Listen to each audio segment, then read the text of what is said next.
ఐశ్వర్యం ఉంటే దాన ధర్మాలు చెయ్యి, వయస్సు ఉంటే తీర్థయాత్రలు చెయ్యి. ఆ కోసం కూడా ఖర్చు పెట్టకపోతే అలా ఫోటోలు తీయడానికి కాదు తీర్థయాత్రలు. అక్కడ కథలు ఉంటాయి, ఆ కథ విని నేర్చుకోవాలి. ఆ కథలో ఏం చెప్పారు, ఆయనకి ఎందుకు దేవుడు కనబడ్డాడు, నాకు ఎందుకు కనబడ్డు, కాళహస్తి వెళ్ళాం, కన్నప్పకి దేవుడు ఎందుకు కనబడ్డాడు, నాకు ఎందుకు కనబడ్డు, నేను చేసిన పాపం ఏమిటి, ఆయన చేసిన పుణ్యం ఏమిటి, ఈ కథ వింటే అవన్నీ తెలుస్తాయి. అప్పుడు ఆ ప్రకారం ప్రవర్తిస్తాం. అందుకని తీర్థయాత్రలు చేయడు, దాన ధర్మాలు చేయడు, పేదవాడిని ఉన్నవాడు కూడా పేదవాళ్ళలాగే మాట్లాడతాడు.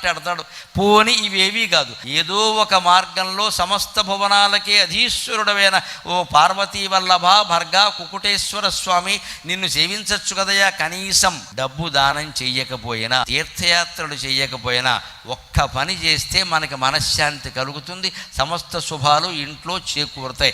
అదే నమశివాయ నమశివాయ నమశివాయ ఎక్కువ భాగం ఆ శివనామస్మరణకి కేటాయింది.